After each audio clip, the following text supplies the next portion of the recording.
Buenas tardes amigos, estamos hoy en el consultorio de la doctora Marta Martínez Hidalgo. Ella es máster en psicología con servicios en orientación educativa y vamos a tener el tema de hoy que es sobre la ideología de género. Marta, ¿cómo estás? Buenos días. Hola, encantada de poder conversar de este tema que causa tanta polémica en el momento actual, en el cual ha habido incluso leyes aprobadas que permiten a los chicos de 13 años poder tomar decisiones en cuanto a su vida reproductiva y sexual. ¿Puedes dar un breve concepto? ¿Qué es esto de la ideología de género, por favor? Porque queremos tenerlo muy claro para que la gente sepa y después vamos desarrollando los demás temas. La ideología de género defiende el hecho de que tu fisiología no define tu sexualidad. Es decir, esa noticia que antes daban los médicos de es varón o es niña, ahora ya carece de sentido, porque según la ideología de género, tú eres lo que tú sientes que eres. Y ellos sostienen que la cultura es la que forma el hecho de que tú decidas ser varón o mujer. Y que entonces ellos tienen, los chicos, de manera natural que elegir como ellos se sientan. Entonces, la ideología de género inicialmente fue creada para que no exista lo del machismo, ni este tipo de situaciones en la que por ser hombre eres de tal o cual forma, y por ser mujer de tal o cual forma. Esa fue la idea original. Pero resulta que ahora depende de cómo te sientes. Es decir, imagínate que yo mañana me sienta perrito. Tengo derecho a portarme como perrito porque me siento perrito. Entonces, la ideología de género es: yo soy sexualmente lo que yo siento que soy. Es decir, que toda tu composición fisiológica de hombre o de mujer, que está compuesto por millón de información dentro del ADN, ya no cuenta. Porque la mujer tiene una información muy diferente a la que tiene el hombre. Ya no cuenta, ahora depende de tu cuestión psicológica. Y esto es muy grave porque quieren introducir esta ideología en las mallas curriculares de los colegios. ¿Por qué los quieren incluir en los colegios, en las escuelas, esta ideología con textos? ¿Cuál es la razón? La razón que se da a nivel general y mundial, razón que lo sostienen los movimientos LGBT, es que al niño desde pequeño se le enseñe a no ser una persona que trata diferente a los demás porque son diferentes a él. Es decir, a no ser, ¿cuál sería el término adecuado? A no marginar, a no tener prejuicios. Ese es el término, a no tener prejuicios. Entonces, inicialmente se hace para eso, porque resulta que ya solo se llama género humano. Ya no es género masculino y femenino, sino género humano. Entonces la idea es que no haya prejuicios y que no se margine a alguien porque tenga una tendencia sexual diferente. Pero ¿qué es lo grave? Que el cerebro del ser humano se forma totalmente a nivel sexual a los 11, 12 años. Pero tu parte inteligente de toma de decisiones recién se forma a los 21 años. Por eso es que en países como los Estados Unidos, a un menor de 21 años no le van a vender bebidas alcohólicas. Entonces, ¿de qué estamos hablando? En las escuelas se introduce eso. ¿Y qué sucede? Por ejemplo, a nivel de España, en Madrid, ya se le enseña a los niños a que ellos cómo se sienten e incluso cómo se deben masturbar a los 5 años y a los 12 años cuál es la forma de experimentar su sexualidad. Entonces, esto que comienza de esa manera va a crear confusión porque tú al niño tienes que delimitarlo y tienes que enseñarle. Ahora resulta que somos peor que los animalitos y crean en los niños confusión, porque el niño, al no tener una identificación clara de lo que es ser hombre o ser mujer, va a caer en depresión o en ansiedad. Cuando sea grande, un adulto si llega a la adultez o es un anciano, ¿cómo va a repercutir eso? ¿Qué efectos negativos va a tener esta ideología si la introducimos desde la niñez? El ser humano se diferencia de los animales por su capacidad de poder manejar su instinto.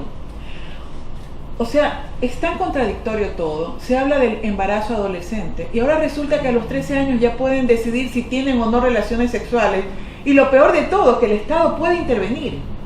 Entonces ya ni siquiera vamos a tener la libertad de educar a nuestros hijos. Las consecuencias son terribles. Cuando tú no tienes una identidad, de adulto te pierdes. Por eso es que tú necesitas, cuando eres adulto y has sido un niño adoptado, saber dónde están tus raíces, dónde naciste, cuál es el pueblo con el que te identificas. Y lo más básico es, físicamente, eso te indica quién eres. O sea, lo que te decía al comienzo. Ahora te voy a decir, nació niño, pero no sé qué elija hacer. O sea, ni siquiera vas a saber eso. Es tan descabellado. Es algo, y te digo una cosa, yo tengo pacientes homosexuales, lesbianas, tengo pacientes bisexuales, a quienes amo por quienes son, pero da la casualidad que ellos piensan que viven en un infierno porque se van a quedar solos, porque no van a tener familia y porque esto sencillamente es antinatural. Si nos vamos por esa tendencia, el género humano desaparece. Tú comentaste que el Estado quiere educar a nuestros hijos, que es algo verdad, porque quiere meter textos en las escuelas y cosas así. Ahora, yo me siento preocupado como padre, y muchas personas están preocupadas por ese tema. ¿Qué nos recomiendas hacer como padres? ¿Qué nos recomiendas decirle a nuestros hijos? ¿Cómo educarlos con esta tendencia que es una ola realmente que se nos viene? ¿Cómo cubrir o proteger a nuestros hijos de estas ideologías? ¿Y qué debemos hacer en el hogar con nuestros hijos? El ser humano es mente, cuerpo y espíritu. Mente, lo que nosotros hacemos en casa, tiene una influencia increíble sobre nuestros hijos. Entonces, no hace mucho tuve un niño que hablaba de las 50 sombras de Grey, 8 años, una película donde se fomenta el sadismo y el masoquismo. ¿Por qué el niño vio la película? Porque sus padres estaban viendo. Entonces, lo primero que nosotros tenemos que hacer es estar bien claros en quiénes somos, porque quienes somos es lo que influencia a nuestros hijos. Entonces resulta que ahora tengo padres que no saben si son heterosexuales o son homosexuales. Entonces tú como padre, tú le enseñas a tu hijo los fundamentos de lo que es ser hombre y ser mujer. Científicamente, espiritualmente y físicamente estás cubriendo las 3 áreas. No los podemos sacar del mundo, pero la información que ellos reciben en casa es la que va a preponderar. Nosotros tenemos que tener una comunión espiritual para quienes, sobre todo, practicamos la religión adventista. Todas las religiones, pero para nosotros, que sabemos que esto estaba por venir, tenemos que estar blindados con el poder de la oración y de la palabra de Dios. Si tú a tu niño le enseñas que existe un orden natural que Dios creó y fomentas eso en sus primeros 7 años, pudiera por un momento desviarse, pero él va a retomar el camino. Y no dejar que nuestros hijos se contaminen con internet a una edad que no deben, con teléfonos celulares a una edad que no deben, a estar en redes sociales o en grupitos para que sean aceptados. A nuestros hijos hay que enseñarles quiénes son y lo que ellos valen, que son, ¿quiénes son? Nuestros hijos son los hijos del dueño del universo, son prestados a nosotros, pero son hijos de Dios. Y nosotros tenemos que enseñarles. Si nosotros les enseñamos con el ejemplo y siendo quien tenemos que ser, difícilmente un chico caerá en esto. Viendo que se quieren introducir estos textos dentro de los centros educativos, nosotros como padres, ¿cómo podemos actuar? ¿Cómo podemos decir a nuestros centros educativos o a los colegios que no queremos que le enseñen a nuestros hijos, o sea, que nuestros hijos en esta parte sexual, nosotros queremos educarlos? ¿Se puede hacer algo para impedir que los colegios, escuelas enseñen este tipo de ideologías? Bueno, particularmente conozco a algunos asambleístas que luchan contra esto. Yo pienso que como ciudadanos nos tenemos que unir, porque pienso que más somos nosotros que ellos.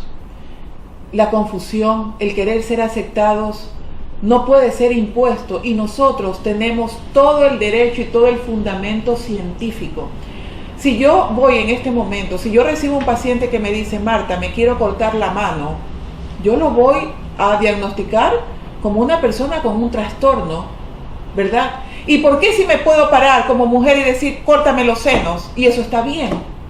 O sea, ¿cómo nos mutilamos? ¿Cómo no aceptamos quiénes somos? Entonces, tenemos que unirnos.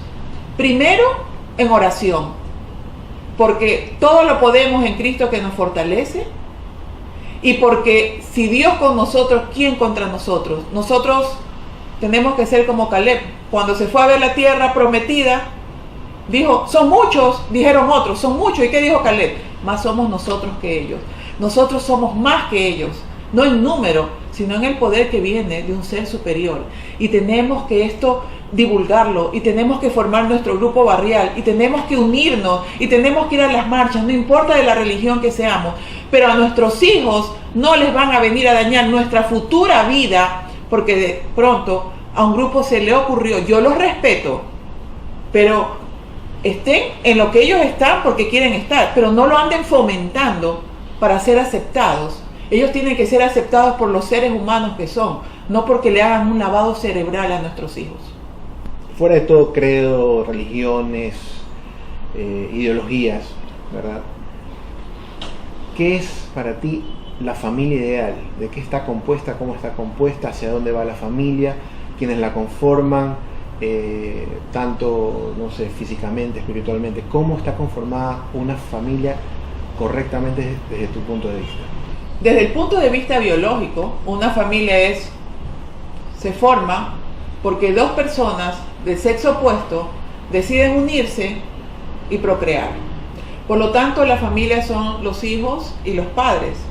Sin embargo, hay pues ahora las familias versátiles. ¿Por qué? Porque el hombre se va, la mamá se queda sola con sus hijos y cosas así. Pero un par de niños que tiene dos papás, que no hay mamá, yo te pregunto a ti, ¿cuál es tu sentimiento hacia tu madre? ¿Por qué vas a privar a un niño de tener ese sentimiento de amor hacia alguien de un sexo diferente? Para mí, la familia es un grupo de personas que se une para crecer, que inicialmente debiera estar formada por el padre, la madre y los hijos, pero que por diversas circunstancias puede estar formada por otras personas. Pero no digamos que esos hijos tienen dos papás o dos mamás y carecen de sus seres biológicos. La pregunta es muy extensa, pero yo te digo algo. En esta época, si no nos agarramos de la parte espiritual, la confusión es terrible. La confusión es terrible. Por eso es que en los países ateos, el mayor índice de suicidios, de ansiedad, y los psiquiátricos allá son ricos. Porque qué casualidad que cuando no crees en un ser superior, las terapias te demoran mucho más tiempo, y los psicólogos y los psiquiatras ateos dicen, no sé por qué, cuando creen en alguien sanan más rápido. No es casualidad. Nosotros tenemos un origen, y nosotros tenemos algo que nos diferencia de los animales, que se llama dominio propio. Eso es lo que yo pienso de la familia. Como te comenté, este programa, que se llama Evento de los Últimos Días, es un programa enfocado a los últimos tiempos que está viviendo nuestro planeta, viendo tantas cosas que hay hoy en día, como desastres naturales, terremotos, asesinatos, muchos tipos de cosas que nos dan alertas, ¿no? que algo pasa en el mundo, ¿verdad? ¿Qué nos podrías decir con respecto a esta ideología, a este movimiento con los últimos tiempos? El conflicto cósmico entre el bien y el mal es tan complejo. La mejor arma que tiene Satanás como quien lidera el conflicto del mal es la mentira, o la verdad con chispitas de mentira. Entonces, estamos hablando de aceptar a las personas como son, estamos hablando de no ser prejuiciosos, y tú lo escuchas y dices, es bueno, pero mira cómo se va profundizando de tal manera que ya ni siquiera podemos, según el gobierno, tener el control de la formación en cuanto al aspecto de las creencias sexuales de nuestros hijos. La señora de White decía que en los últimos tiempos seríamos como Sodoma y Gomorra. ¿Cuáles son las características de Sodoma y Gomorra? La homosexualidad. Al atacar Satanás la familia, 50 personas alrededor se afectan cuando hay divorcio. Imagínate el éxito que él tiene cuando tú pierdes tu identidad, porque lo que él quiere es que tú pierdas tu identidad de hijo de Dios para en ese momento ganarte. Esta es una de las últimas cartas que él se está jugando, pero ¿sabes qué? Jesús ganó y no va a triunfar. Y quizás arrastre muchas personas, pero en lo que depende de ti, de mí, de este programa y de quienes somos, no va a ganar. No perdamos la fe y la esperanza. Creámosle a Dios que cuando nosotros nos cobijamos en Él, nuestros hijos están seguros. Si tú no tienes un asidero espiritual, no puedes. Yo tengo pacientes mahometanos, me he tenido que leer el Corán. Tengo judíos, tengo católicos, tengo numerarios del Opus Dei, tengo testigos de Jehová. No importa, tenemos algo en común, creemos en Dios y no vamos a dejar que nos quiten a nuestros hijos. ¿Por qué? Porque vamos a dar guerra, vamos a dar una guerra pacífica en la que vamos a lograr que nuestros hijos no caigan en eso y que nuestros hijos sean factores multiplicadores para salvar a otros niños. El asunto es serio. No nos desanimemos y luchemos. Ok, Marta, está muy claro el tema. Gracias por recibirnos aquí en tu consultorio. Sabemos que eres una persona muy ocupada. Gracias por estos pocos minutos. Yo sé que es un tema muy amplio, muy extenso. Se podría tratar horas, pero tú sabes que el tiempo en tu tiempo y el tiempo de radio es limitado. Yo amo a mis pacientes homosexuales. Yo amo al ser humano. Y si un paciente va donde un médico y te dice, tengo diabetes y quiero comer dulce, tú le dices al paciente, no puedes comer dulce. Si viene un paciente a mí y me dice, yo soy homosexual, yo no lo puedo mandar a hacer algo que lo va a destruir. Mis pacientes saben que los amo y los respeto. Recuerda que al cielo, según la palabra de Dios, no van los que mienten, los homosexuales, los fornicarios, los adúlteros, los borrachos. O sea, no vamos ninguno. ¿Cuál es la diferencia? Yo soy mentirosa, pero procuro caminar hacia la verdad. La pregunta es, ¿te sientes homosexual, pero quieres caminar a superarlo? Ahí está la diferencia. Caminemos, no podemos juzgar. No podemos pensar que yo soy superior a un homosexual porque no lo soy. Pero por favor, caminemos hacia la perfección. No vamos a llegar, pero intentémoslo. Gracias. Pero ha quedado muy claro. Espero que no sea la última vez que nos ayudes con algunos temas de familia, que es muy importante en estos tiempos.